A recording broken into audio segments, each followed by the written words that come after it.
The phone buzzed at 2:47 a.m., dragging me from restless sleep like a lifeline pulling a drowning person to the surface. The blue light seared my retinas as I squinted at the screen, expecting another spam text or wrong number. Instead, 5 words glowed back at me that made my blood freeze in my veins. Look out the window now. Unknown number. No caller ID, no context. Just those 5 words that felt like ice water injected directly into my heart, each letter burning itself into my consciousness with a kind of finality that changes everything forever. My apartment sat on the 3rd floor of a converted Victorian mansion in a historic district of Portland, overlooking Maple Street, a quiet residential area where nothing happened after 10 p.m., except the occasional drunk college student stumbling home from the bars downtown. I'd chosen this place specifically for its tranquility, its distance from the memories that had haunted me for 3 years. The rent was steep for a graduate student living on teaching assistant wages, but it was worth every penny for the peace of mind it provided. That peace shattered the moment my bare feet hit the cold hardwood floor. The December night pressed against my windows like a living thing, and something deep in my gut, some primal instinct that had kept our species alive for millennia, screamed that I should stay in bed, pull the covers over my head, and pretend this moment never happened. But curiosity has always been my fatal flaw, the character trait that led me to major in investigative journalism, despite my family's pleas to choose something safer, something that wouldn't put me in harm's way. The curtains felt unnaturally heavy in my trembling hands as I pulled them aside, my breath fogging the glass in nervous puffs that obscured my vision for precious seconds. When the condensation cleared, I found myself staring down at Maple Street, where amber streetlights cast pools of orange illumination on empty asphalt, and the skeletal branches of winter-bare oak trees reached toward my window like arthritic fingers. For a moment, I saw nothing unusual. Just another sleepless night in a city that never truly slept, where insomniacs and night shift workers moved through the darkness like ghosts haunting their own lives. The street appeared deserted, peaceful even, with parked cars lined up like sleeping animals and porch lights creating small havens of warmth in the December cold. Then I saw the figure. They stood directly beneath the streetlight across from my building, positioned with the kind of deliberate precision that suggested they'd been waiting there for hours, maybe days. The distance made it impossible to distinguish gender or age, but their posture radiated a familiar quality that made my skin crawl with recognition I couldn't quite place. They were completely still, like a statue someone had placed on the sidewalk as an art installation, except for one raised arm that extended something toward my window. Something that caught the harsh streetlight and threw it back in familiar glints of silver and turquoise. My heart stopped beating for a full 3 seconds as I recognized the object in their grasp. It was impossible, scientifically and logically impossible, but there was no mistaking the intricate pattern of twisted silver wire. The tiny turquoise stones cut and polished into the shapes of butterflies, each one no larger than my thumbnail,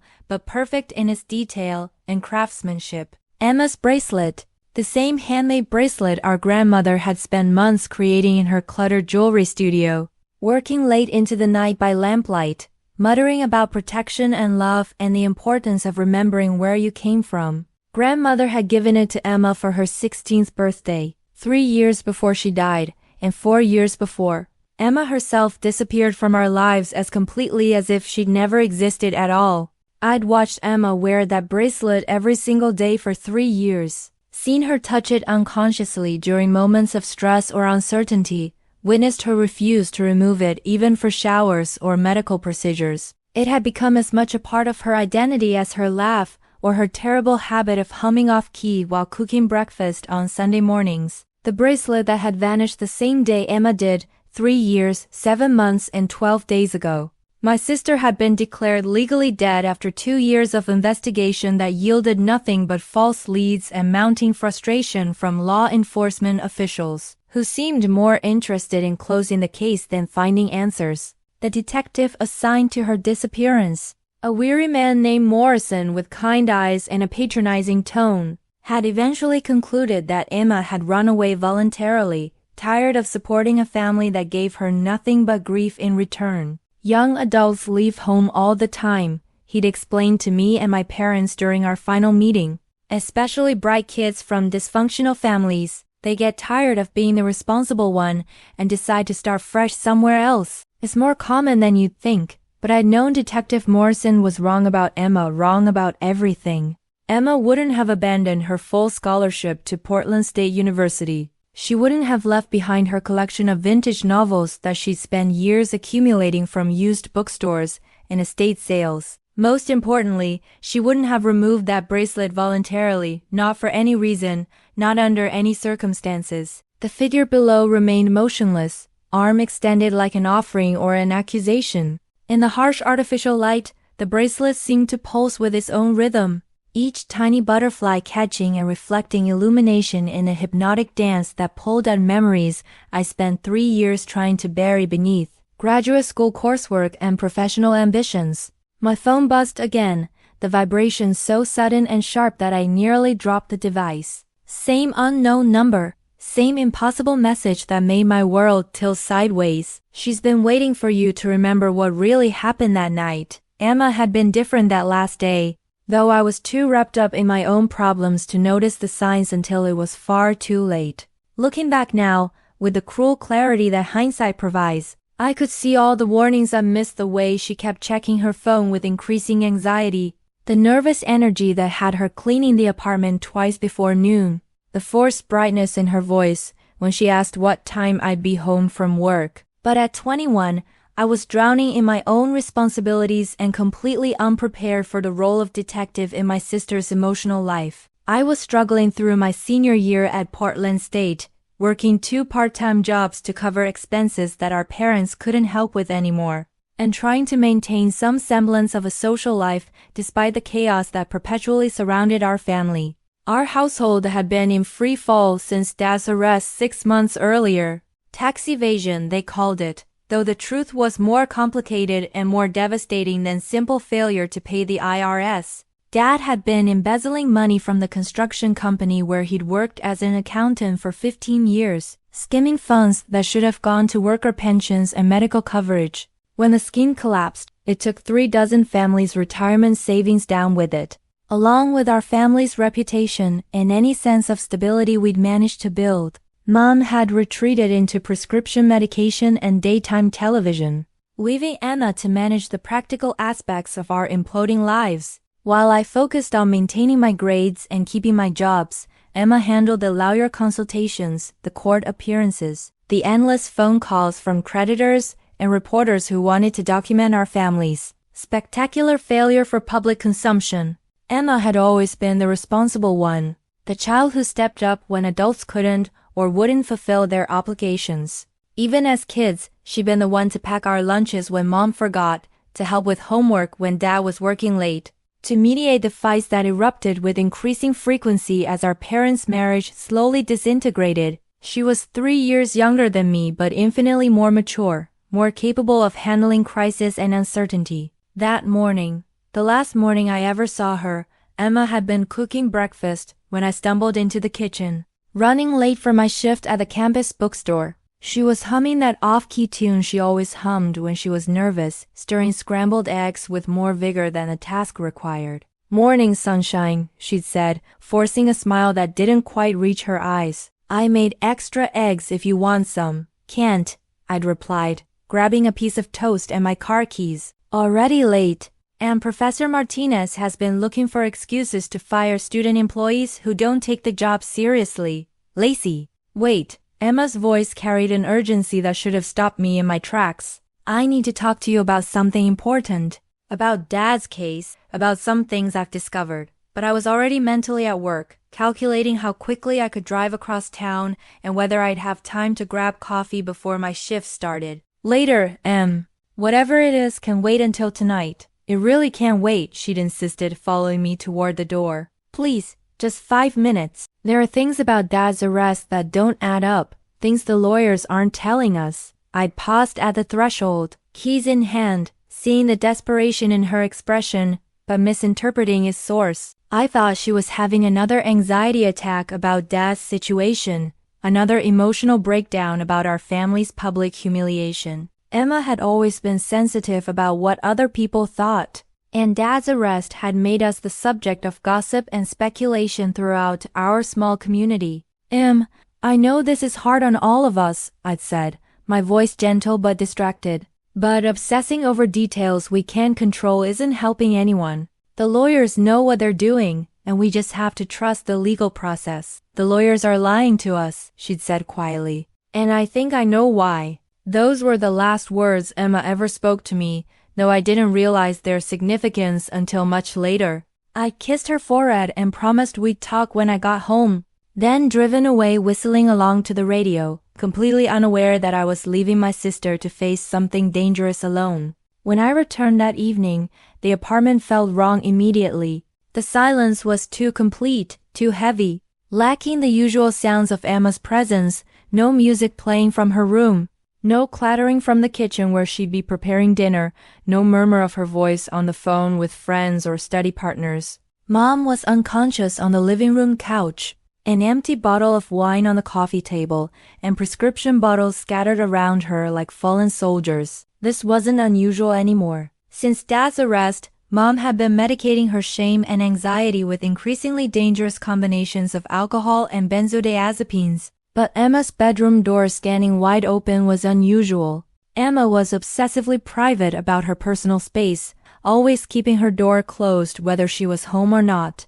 The room beyond that open doorway looked like a museum exhibit, too neat, too carefully arranged, as if someone had staged it for display. Her bed was made with military precision, corners sharp enough to cut paper. Her desk was organized with textbooks stacked in perfect piles and pens arranged by color in a ceramic holder she'd made in high school art class. Her closet door hung open, revealing clothes arranged by season and color, with empty hangers positioned at precise intervals. And on her dresser, her jewelry box sat open and empty, the small compartment where she kept grandmother's bracelet conspicuously vacant. That's when I knew something was seriously wrong.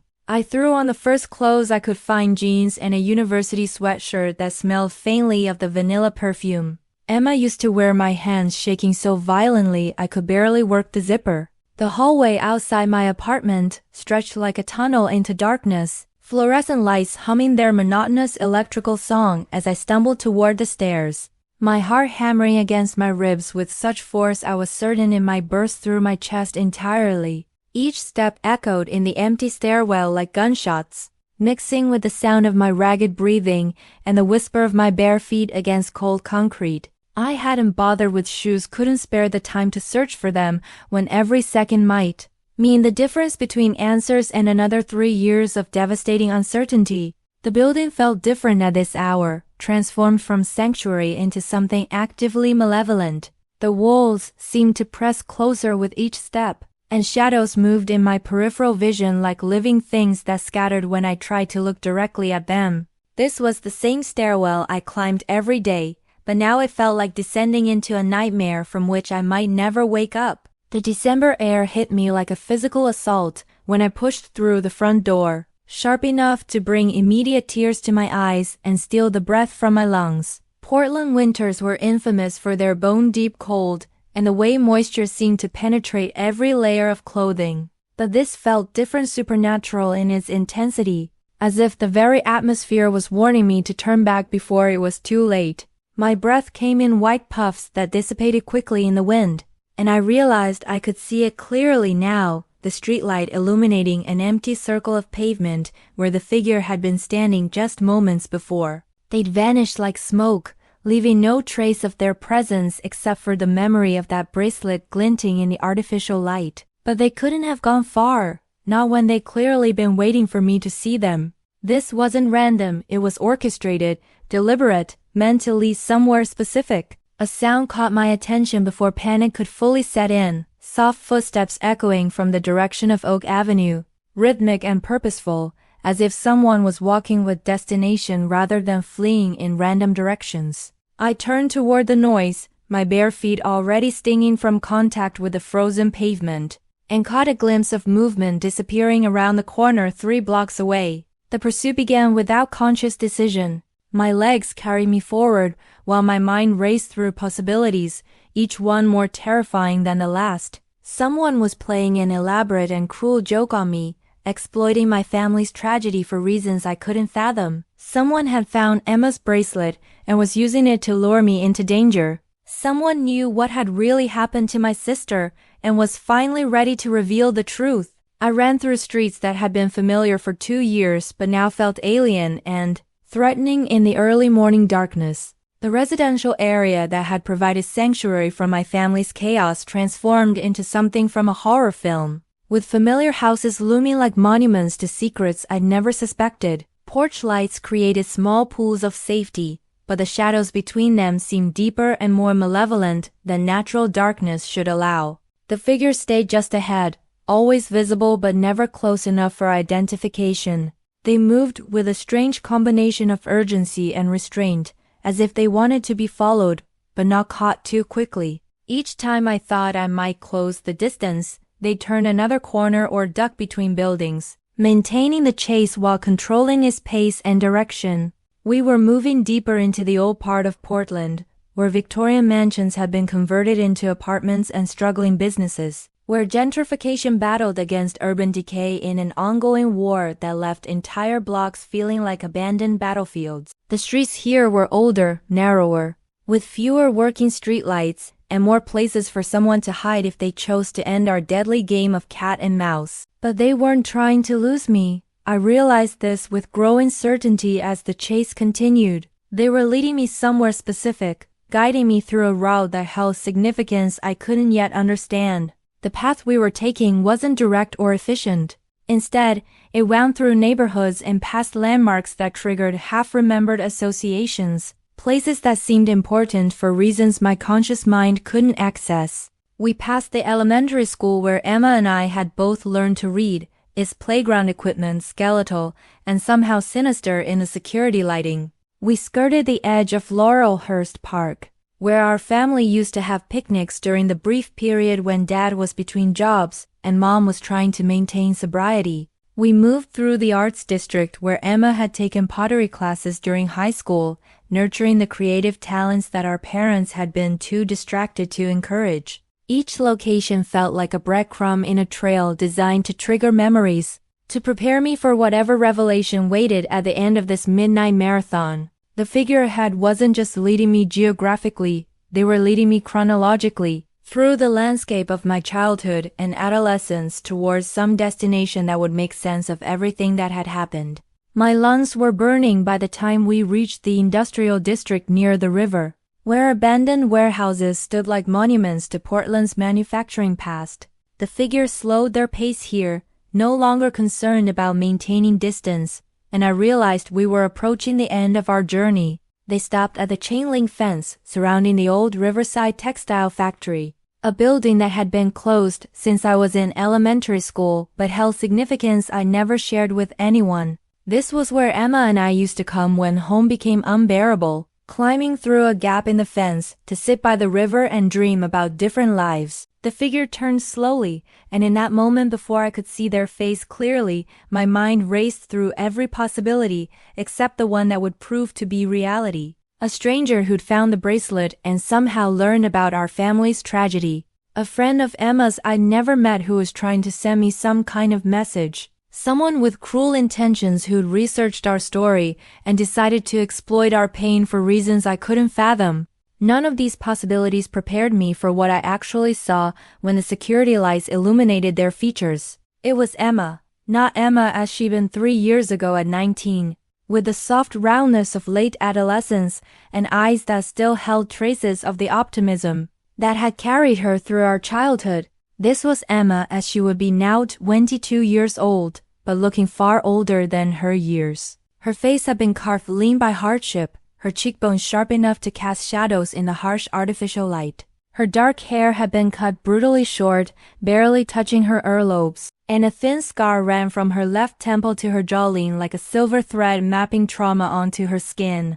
But it was unmistakably, impossibly Emma, the same eyes that had read me bedtime stories when I was afraid of monsters under the bed, the same mouth that had sung off-key lullabies during thunderstorms. The same hands that had braided my hair before school picture days and packed birthday presents in newspaper comics because we couldn't afford real wrapping paper. My sister, who'd been declared legally dead 80 months ago after investigators concluded she'd either run away voluntarily or become the victim of foul play. My sister, who I'd mourned and missed and blamed myself for losing. My sister, standing 20 feet away behind a chain-link fence, holding the bracelet that had haunted my dreams for over 3 years. Emma. Her name fell from my lips like a prayer, like a curse, like the first word I learned to speak. The sound hung in the cold air between us, visible as white vapor that dissipated quickly in the December wind. She looked different in ways that went beyond the obvious physical changes. The Emma I remembered had been soft around the edges, quick to laugh and quicker to forgive, someone who saw the best in people even when they disappointed her repeatedly. This woman watching me through the chain-link barrier had sharp angles and careful eyes that seemed to catalog every movement, every expression, every potential threat. "Hello, Lacey." Her voice carried the same gentle cadence I remembered, but something in it had hardened, not bitterness exactly, but a wariness that suggested she'd learned to trust carefully and forgive sparingly. "I've been waiting for the right time to come home." The words hit me like physical blows, each one carrying implications that my mind struggled to process. She'd been waiting. She'd been alive all this time, somewhere in the world, while I'd grieved her death and our parents had destroyed themselves with guilt and medication and alcohol. "You're alive." The words came out strangled, barely audible above the sound of traffic from the distant highway. "Jesus Christ, Emma, you're alive. Where have you been? Why didn't you call? Do you have any idea what these 3 years have been like for all of us?" Emma moved closer to the fence, and I could see the changes more clearly now. The scar wasn't the only mark that hadn't been there before, smaller lines traced across her hands and disappeared beneath her sleeves, suggesting a history of injury I couldn't bear to imagine. Her clothes were practical and worn, the kind of outfits someone might wear if they needed to move quickly or disappear into crowds without attracting attention. "I know what you've been through," she said quietly. "I've been watching. Not directly, but I've had ways of keeping track. I saw Mom's obituary in the paper 6 months ago." Mom's obituary. The words cut through me like broken glass, reopening wounds that had barely begun to heal. Our mother had died of an overdose accidental, according to the coroner, though I'd never been entirely convinced. The combination of prescription medications and alcohol that killed her had been building up in her system for months before her heart finally gave out during what should have been an ordinary Tuesday afternoon. "You knew she was dead, and you still didn't come home?" The anger in my voice surprised me with its intensity. "You let me plan her funeral alone? You let me clean out the apartment by myself and deal with all the legal paperwork and the creditors and the reporters who wanted to write about our family's spectacular collapse." "I wanted to," Emma said, and for the first time I heard a crack in her controlled composure. "God, Lacey, you have no idea how many times I picked up the phone to call you. How many times I stood outside the funeral home wanting to come in, but knowing I couldn't risk it." "Risk what? What could possibly be more important than being there for your family when they needed you most?"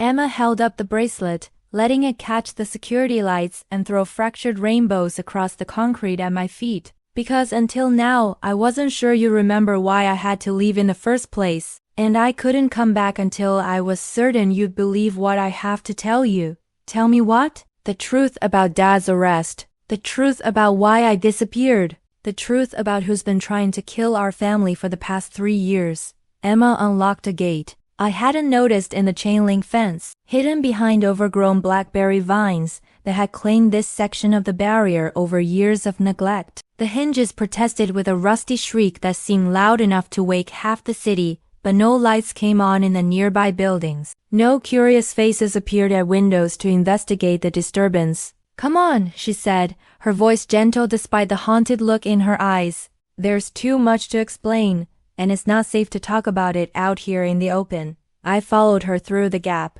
my bare feet immediately protesting as they encountered gravel and broken glass scattered across the abandoned property. Emma noticed my discomfort and paused, pulling off her worn sneakers without hesitation. "Here," she said, handing them to me. "Your feet are going to be shredded on this terrain." "Emma, I can't take your shoes." "Yes, you can.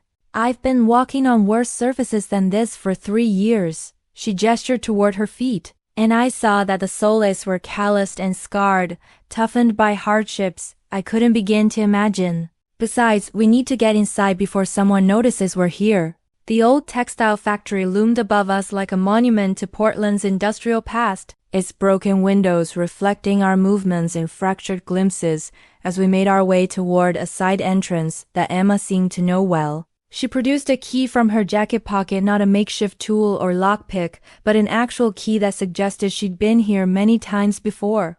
"How do you have a key to this place?" I asked as she worked the lock with practiced efficiency. "I've been staying here off and on for the past 6 months, she replied, pushing open the door to reveal a space that had been transformed from industrial ruin into something resembling a survivalist's camp. "It's not much, but it's safe and warm and completely off the grid." The interior was a study in efficient minimalism. Emma had set up a living space in what must have once been the factory's main office, with a sleeping bag arranged on a cot in one corner, camping equipment organized with military precision along the walls, and a small propane heater providing warmth against the December cold. Notebooks and folders were stacked neatly on a makeshift desk constructed from sawhorses and plywood, and I could see that the pages were covered with Emma's familiar handwriting, dense notes and diagrams that suggested months of intensive research. "You've been living here?" I asked, trying to process the evidence of my sister's secret existence. "For 6 months? On and off. I have other places I stay when I need to move around,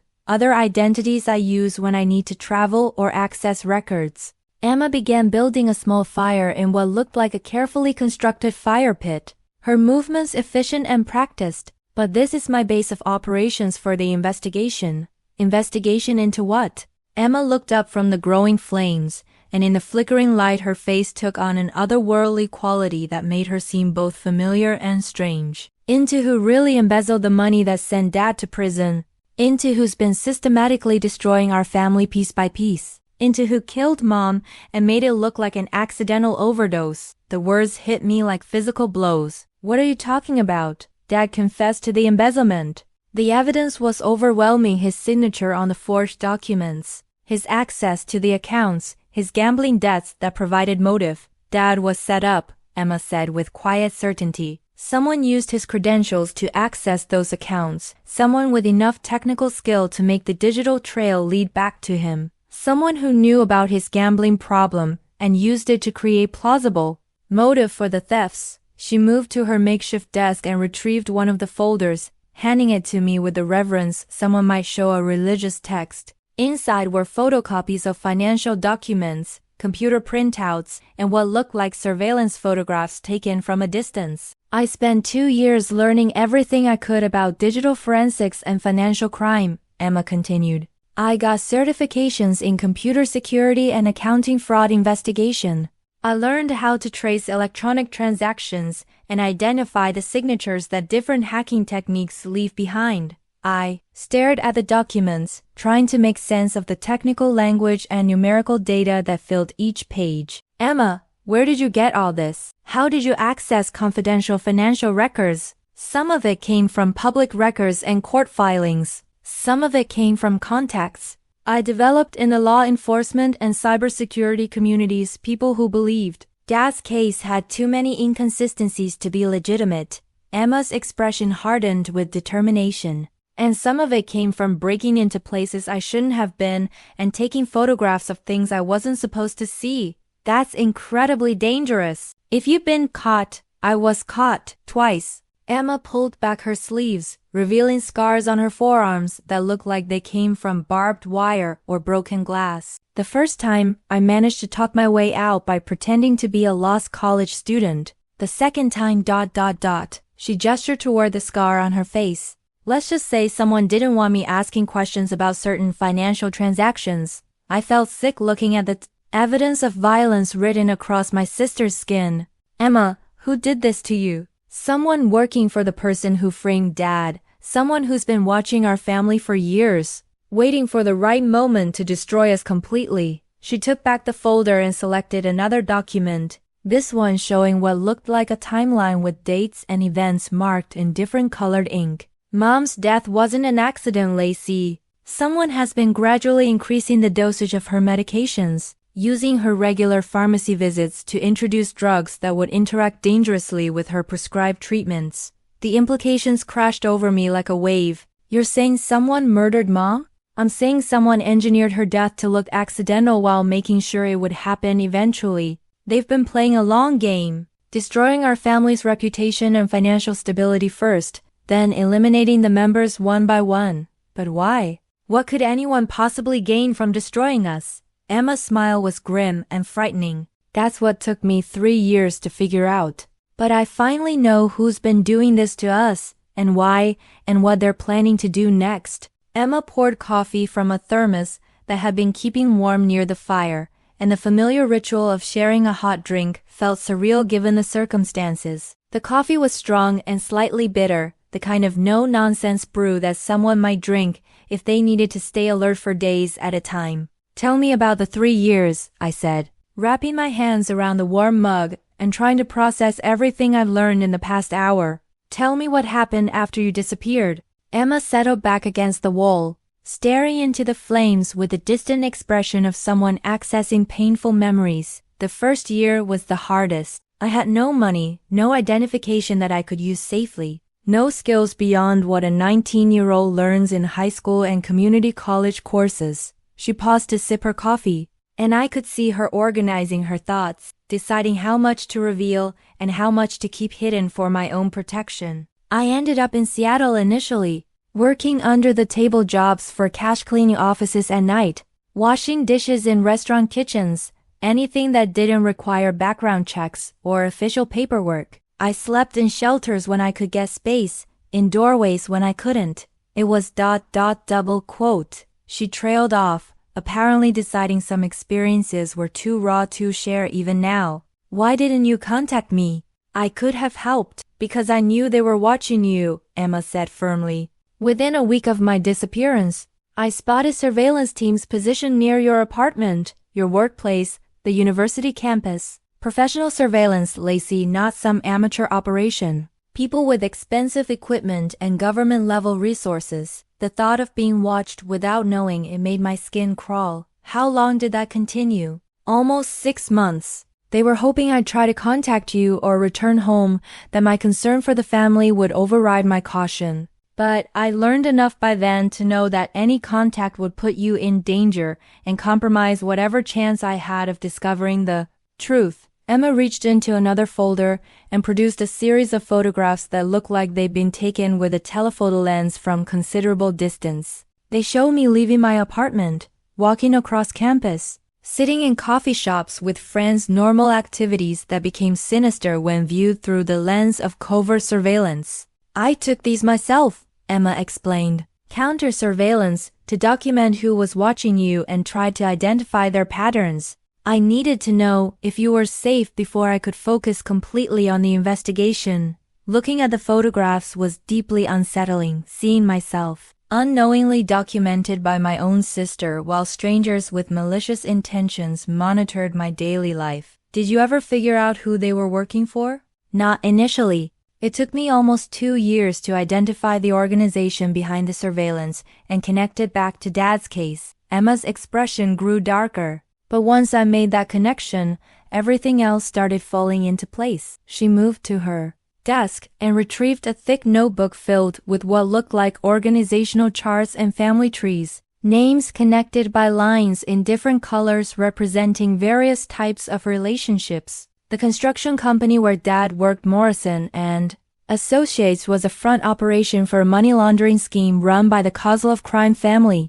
Dad stumbled onto evidence of their activities while doing routine audits, and someone in the organization decided he needed to be neutralized before he could report what he discovered. The name Kozlov triggered a memory I couldn't quite access, something I'd heard in news reports or overheard conversations. Kozlov, why is that familiar? Because they've been involved in organized crime activities throughout the Pacific Northwest for decades. Drug trafficking, human smuggling, legitimate businesses used to wash dirty money. Morrison and Associates was just one of dozens of companies they used to clean profits from their illegal operations. Emma turned to a page that showed photographs of several men in expensive suits, the kind of corporate headshots that might appear in annual reports or business magazines. One face stood out immediately, a man in his 50s with silver hair and the kind of smile that suggested charm without warmth. Viktor Kozlov, Emma said,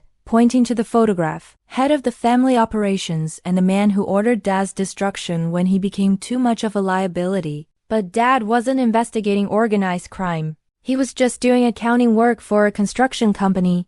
Dad was documenting financial irregularities that would have exposed the entire money laundering operation. If he'd reported them to the authorities, someone in the Kozlov organization realized this and decided to frame him for embezzlement rather than risk him becoming a whistleblower. Emma flipped to another page showing bank records and transaction histories. They used Dad's access credentials to steal the money themselves, then made sure the digital evidence would lead investigators directly to him.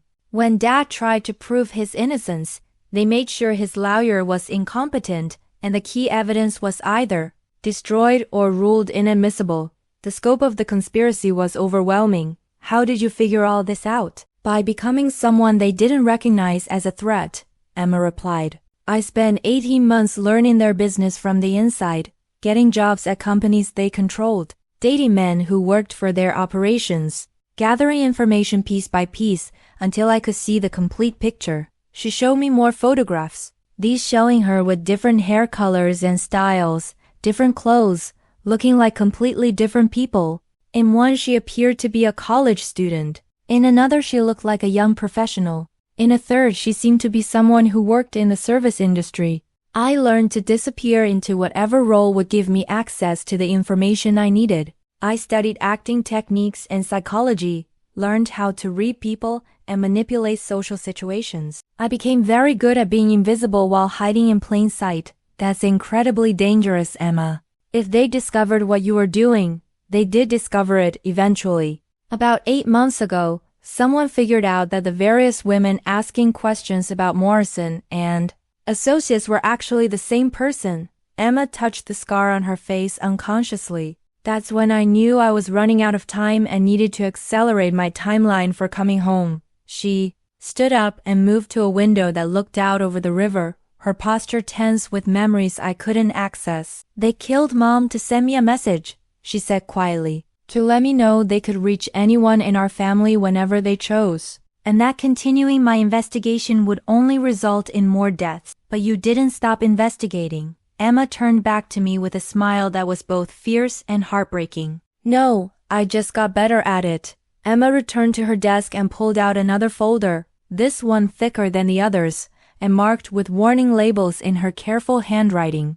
There's something else you need to know about our family, she said, her voice carrying a weight that made my stomach clench with anticipation. Something I discovered that changes everything we thought we understood about Dad's arrest and Mom's death. She opened the folder to reveal what looked like genealogical research family trees, birth certificates, marriage licenses, and immigration records dating back decades. Some of the documents were photocopies, others appeared to be original papers yellowed with age. Do you remember Dad ever talking about his childhood? Emma asked, settling back down across from me.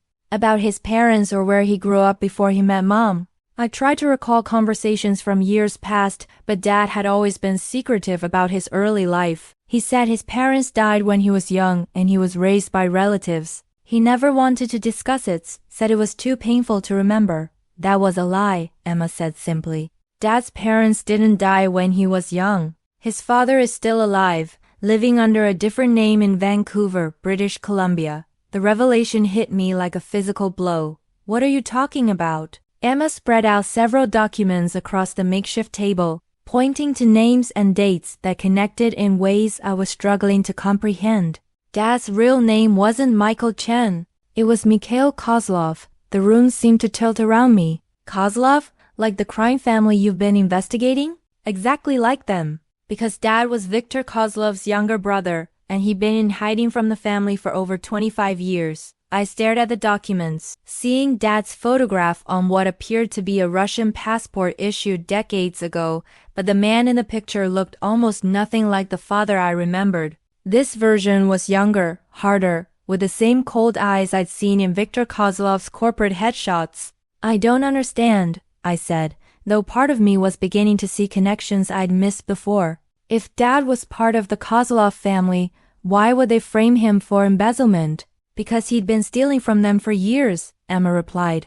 Not embezzling from Morrison and Associates, that was just the cover story. Dad had been skimming money from Kozlov family operations since the 1990s, taking small amounts over time and investing them in legitimate businesses under false identities. She showed me bank records and investment portfolios that documented a complex web of financial transactions spanning more than 2 decades. Dad wasn't a victim of their money laundering scheme. He was running his own scheme, using his inside knowledge of the family's operations to steal millions of dollars without detection. The implications were staggering. So when they framed him for the construction company embezzlement, they were actually exposing a tiny fraction of what he'd really stolen from them over the years. The construction company theft was just the tip of the iceberg, and they knew that once law enforcement started digging into Dad's finances, they'd never find the real money he'd hidden.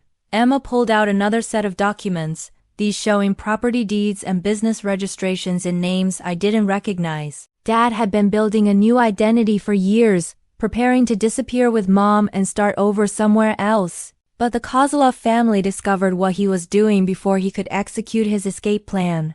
Wait, I said, pieces of a horrible puzzle beginning to connect in my mind. If this is true, then Mom knew. She had to have known who Dad really was and what he was doing. Emma's expression grew infinitely sad. Mom wasn't just complicit in Dad's theft. She was the one who convinced him to start stealing from his family in the first place. She showed me photographs of Mom from before I was born. Pictures I'd never seen where she looked glamorous and sophisticated, dressed in expensive clothes and jewelry that our family had never been able to afford during my childhood.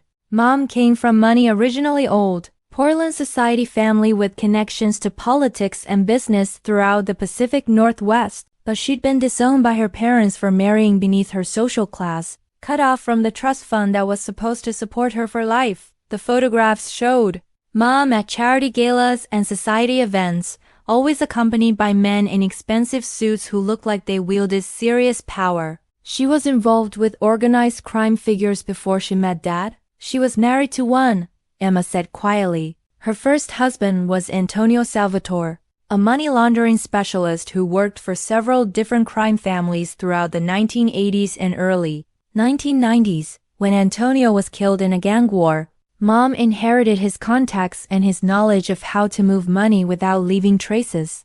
Emma showed me a marriage certificate that documented Mom's first marriage, along with newspaper clippings about Antonio Salvatore's murder and the gang violence that had claimed dozens of lives during that period of organized crime history. So Mom taught Dad how to steal from his own family? Mom provided the technical expertise and a legitimate business, connections that Dad needed to hide stolen money in legal investments. She was the brains behind the entire operation, and Dad was just the inside man who had access to Kozlov family accounts. Revelation reframed everything I thought I understood about my parents and their relationship. Then why did the Kozlov family kill her instead of just Dad? Emma's smile was grim. Because they didn't kill her to punish Dad. They killed her to eliminate the person who knew where all the stolen money was hidden. Dad never had access to the accounts where Mom invested the funds they took. She kept that information to herself as insurance against betrayal. But if she's dead, how can they recover the money? They can't, Emma said. Unless they can force the one person who might have inherited Mom's knowledge to cooperate with them. The truth crashed over me like ice water. You think they're coming after me? I don't think it, Lacey. I know it. Because you're the beneficiary of financial accounts you don't even know exist. And the Kozlov family has been planning to kidnap and torture you until you give them access to money you never knew your parents had stolen. Emma stood up abruptly, moving to a window that faced the street, her body language shifting into high alert mode. We need to leave, she said, her voice tight with controlled panic. They found us. I joined her at the window and saw what had triggered her alarm. Black SUVs parked at strategic locations around the factory, positioned to block all obvious escape routes. Men in dark clothing were emerging from the vehicles, moving with the coordinated precision of a military operation. How many? Emma asked, though she was already gathering essential items from her camp, stuffing documents into a waterproof backpack with practiced efficiency. I counted at least 8 figures spreading out around the perimeter of the building. Too many. Emma, how did they track us here? They've probably been monitoring this location for weeks, waiting for me to return, she replied, pulling on a dark jacket that looked like it had been modified with additional pockets and reinforced panels. I should have known they'd have surveillance on all my safe houses. She handed me a jacket similar to her own, along with a small flashlight and what looked like a GPS device. Listen to me carefully, Lacey. There's a storm drain system that connects to the old sewer tunnels beneath this part of the city. I've mapped the routes, and there's an exit point about 6 blocks from here that they won't have covered. What about you? I'm going to create a distraction to draw them away from your escape route. Emma was checking the contents of what appeared to be a tactical bag filled with equipment I couldn't identify. Get to the tunnel system and follow the GPS coordinates I've programmed into that device. It will lead you to another safe house where you'll be protected until I can meet you there. The sound of footsteps on gravel outside was getting closer. Emma extinguished the fire and grabbed my hand, leading me toward a section of the floor where a heavy metal grate had been modified with hinges and a manual locking mechanism. Emma, I'm not leaving without you, I said. But she was already lifting the grate to reveal a dark opening that smelled of rust and stagnant water. You don't have a choice. If they capture both of us, everyone who died to protect those stolen funds will have died for nothing. She pressed a key into my palm, warm from her body heat. The safe house is an apartment on Morrison Street, 3rd floor, Unit 3B. Wait for me there, and don't contact anyone else. Not police, not friends, not anyone who might compromise your location. The footsteps were right outside the building now, accompanied by voices speaking in what sounded like Russian. Emma kissed my forehead quickly, the same gesture I remembered from childhood when she'd comfort me during thunderstorms. I love you, Lacey. No matter what happens next, remember that everything I've done has been to protect you and to make sure the people who destroyed our family face justice. She practically pushed me through the opening into the tunnel system before I could protest further. The metal grate clanged shut above me with finality that felt like a tombstone being sealed. The tunnels were a nightmare of rust-stained concrete and echoing water drips, lit only by the weak beam of the flashlight Emma had given me. The GPS device showed my location as a blinking dot on a crude map, with the safe house marked as a destination point that seemed impossibly far away. I could hear muffled sounds from above, shouting voices, doors being broken down. What might have been gunshots, but could also have been construction equipment or backfiring vehicles. Every instinct screamed at me to go back and help Emma, but I forced myself to follow her instructions and navigate the maze of underground passages. The journey through the tunnels felt like it lasted hours, though the GPS device showed I'd been moving for less than 30 minutes. When I finally emerged through a drainage outlet in an alley 6 blocks from the factory, dawn was breaking over Portland with the gray, uncertain light of a December morning. Morrison Street was a mixed-use area where converted warehouses shared blocks with trendy restaurants and art galleries. The building Emma had directed me to looked like dozens of others, old brick construction that had been renovated into expensive loft apartments for young professionals and artists. Unit 3B was spartanly furnished but clean, with basic furniture and appliances that suggested it had been prepared as a safe house rather than a place where someone actually lived. There were supplies in the refrigerator, clean clothes in my size hanging in the closet, and a laptop computer with wireless internet access. I spent the first hour monitoring local news websites and police scanners for any reports of violence or arrests near the textile factory, but found nothing. Either the confrontation between Emma and the Kozlov operatives had been resolved without attracting official attention, or information about it was being suppressed through channels I couldn't access. By mid-morning, my anxiety had reached levels that made rational thought almost impossible. I called Emma's phone dozens of times without getting an answer, and the silence felt more ominous with each passing hour. That's when I found the envelope on the kitchen counter, thick paper with my name written in Emma's familiar handwriting, sealed with wax like something from a different century. Inside was a letter that began, "If you're reading this, then something has happened to me and you need to know the complete truth about who you really are and why the Kozlov family will never stop hunting you." The truth, it turned out, was even more shocking than everything Emma had already revealed. Emma's letter was written in her careful script, each word chosen with the precision of someone who knew this might be their final communication. Asterisk Lacey. Asterisk asterisk, if you're reading this, then the Kozlov family has either captured or killed me, and you're alone with information that makes you the most dangerous person in their world. Everything I've told you about our parents is true, but there's one more secret. I couldn't risk sharing while we were together, something so explosive that even thinking about it in their presence could have gotten us both killed. Immediately. Asterisk asterisk, you are not Dad's biological daughter. Asterisk.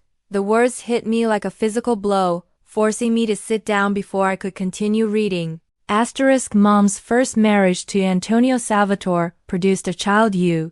Dad knew this when he married Mom, and he agreed to raise you as his own daughter to protect you from Antonio's enemies who might have targeted you for revenge after his death. Your real father left behind financial accounts worth over $50 million, hidden in offshore banks and accessible only through biometric identification that matches your DNA. Asterisk. Asterisk. The Kozlov family discovered this 6 months ago when they began investigating Mom's background more thoroughly. They realized that capturing you wouldn't just give them access to the money Dad stole from them, it would also give them access to Antonio Salvatore's hidden fortune, money that could fund their operations for decades. Asterisk, my hands were shaking so violently I could barely hold the letter steady enough to read the rest. Asterisk, there's a safety deposit box at First National Bank downtown, registered under the name Sarah Martinez. The key is taped to the underside of the kitchen table in the safe house.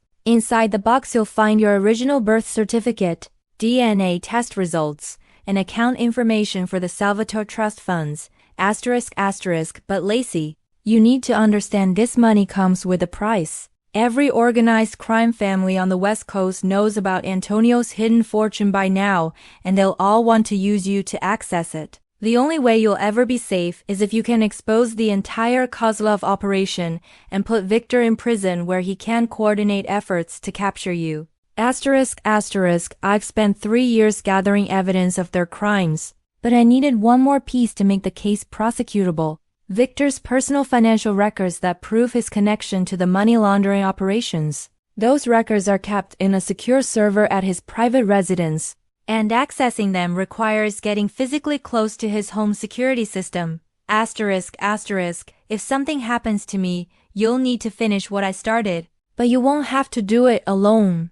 Asterisk, the letter included detailed instructions for contacting someone named Detective Sarah Morrison, no relation to Detective Morrison who'd investigated Emma's disappearance, but rather an undercover FBI agent who'd been infiltrating organized crime operations throughout the Pacific Northwest for the past 5 years. Asterisk, Detective Morrison has been feeding me information about Kozlov family activities in exchange for the evidence I've gathered about their financial operations. She's been waiting for someone with your access to the Salvatore accounts to come forward and help them build a comprehensive case against the entire organization.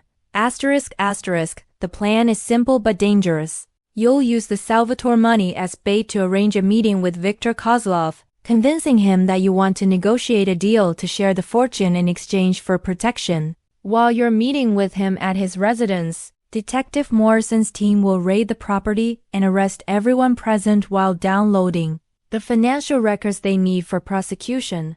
Asterisk, asterisk, the risk is obvious if anything goes wrong.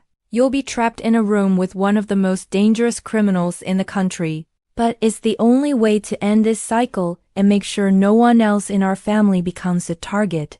Asterisk, asterisk, I know I'm asking you to risk everything, but I also know you're brave enough to do what needs to be done. You've survived 3 years thinking your sister abandoned you, and you've handled Mom's death and Dad's imprisonment with strength that amazes me. Asterisk. Asterisk. If you decide to go through with the plan, call Detective Morrison at the number I've included. If you decide it's too dangerous, take the Salvatore money and disappear to somewhere the Kozlov family will never find you.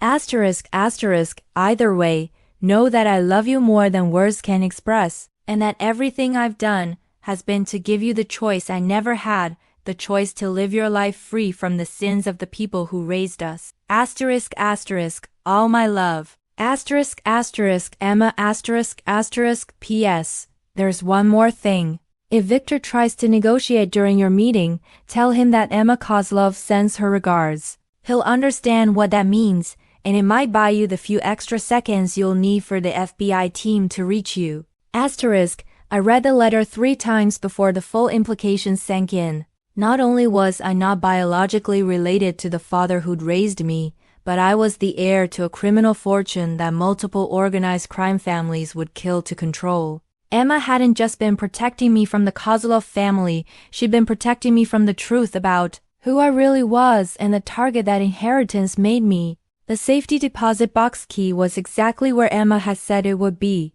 The bank was only 6 blocks away, easily walkable despite the December cold that seemed to penetrate every layer of clothing. Inside the box were documents that rewrote my entire understanding of my identity and family history. My original birth certificate listed my name as Lacey Maria Salvatore, born to Rebecca Morrison Salvatore and Antonio Michael Salvatore. DNA test results confirmed that neither Dad nor Emma shared any genetic material with me. I was truly alone in the world, connected to them only by love and the shared experience of surviving our dysfunctional family. But the account information was what took my breath away. Antonio Salvatore had hidden over $60 million in accounts throughout the Caribbean and Europe, accessible through biometric scanners that would match my fingerprints and retinal patterns to samples he provided before his death. As I walked back to the safe house with documents that made me one of the wealthiest people in Oregon, I realized Emma had been right about the choice I faced. I could take the money and run, building a new life somewhere far from Portland and the violence that had claimed both my parents and possibly my sister. Or I could risk everything to finish what Emma had started and ensure that the people who destroyed my family faced justice for their crimes. The decision, when it came down to it, wasn't really a choice at all. I picked up the phone and dialed Detective Morrison's number. Detective Sarah Morrison looked nothing like what I'd expected from someone who'd spent 5 years infiltrating organized crime operations. She was small and compact, with the kind of unremarkable appearance that would allow her to blend into crowds or disappear into background noise. But her eyes held depths of experience that spoke to years of living in situations where a single mistake could mean death. We met at a coffee shop in the Pearl District, surrounded by the kind of hipster professionals who would provide perfect cover for a clandestine conversation. Morrison ordered black coffee and studied me with the intensity of someone making life or death assessments about character and capability. Emma told me you were smart, she said without preamble, but she didn't mention how much you look like your father. You knew Antonio Salvatore? I knew of him. Salvatore was legendary in organized crime circles, a money laundering specialist who could make millions of dollars disappear and reappear in legitimate investments without leaving any traces that law enforcement could follow. Morrison sipped her coffee and continued her assessment. When he was killed, it created a power vacuum that destabilized criminal organizations throughout the Pacific Northwest. She pulled out a tablet computer and showed me surveillance photographs of Victor Kozlov entering and leaving various buildings around Portland. Victor has been searching for Salvatore's hidden accounts for over 20 years. When he discovered your connection to the money 6 months ago, he started planning the most elaborate theft operation of his career. Emia's letter said you have a plan to trap him. Emma and I developed the plan together over the past year. The idea is to use your access to the Salvatore accounts as bait to draw Victor into a situation where we can arrest him while simultaneously gathering evidence of his financial crimes. Morrison showed me building schematics and surveillance photos of a luxury estate in the West Hills overlooking downtown Portland. Victor's home is equipped with a sophisticated security system that, includes servers contain financial records for all his illegal operations.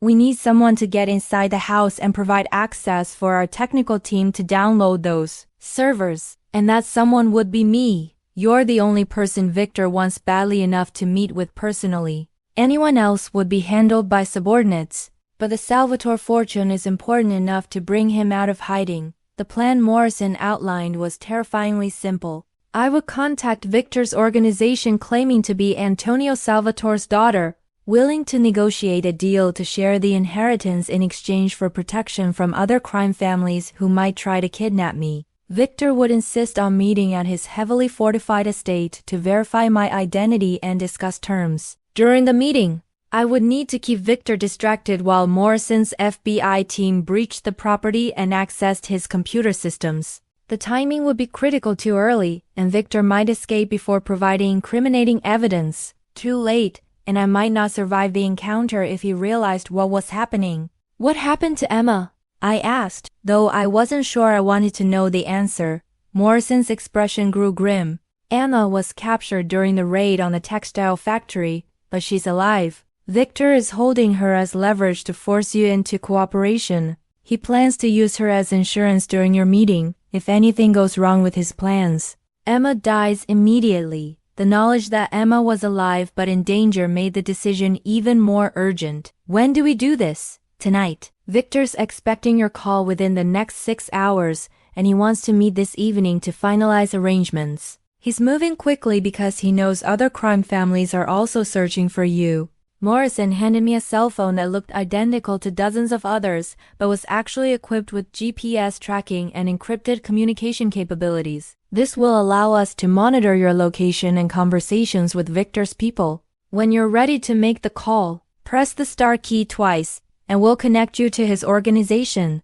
Rest of the day passed in a blur of preparation and briefings. Morrison's team provided me with clothes appropriate for meeting a wealthy criminal, expensive but not flashy, professional but not intimidating.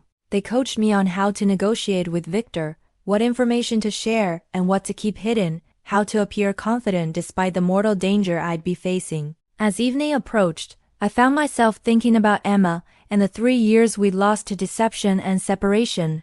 If the plan worked, we'd both survive and have the chance to rebuild our relationship without the shadow of organized crime hanging over our lives. If it failed, we'd at least face the end together, as sisters should.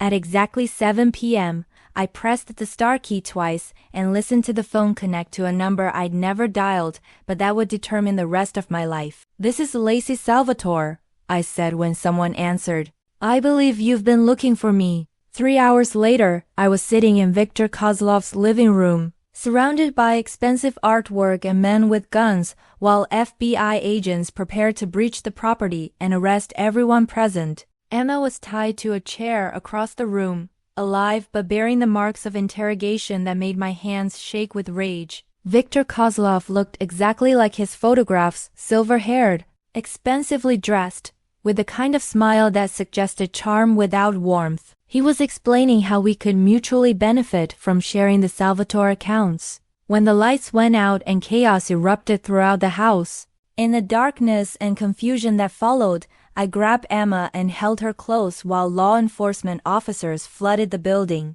The plan had worked perfectly, and for the first time in 3 years, we were finally safe. 6 months later, Emma and I were sitting in a cafe in Seattle, planning our new lives with the knowledge that Victor Kozlov and his organization were facing federal sentences that would keep them in prison for the rest of their lives. The Salvatore money had been partially seized as evidence but mostly returned to us, providing the financial security to start over anywhere we chose. "Where do you want to go?"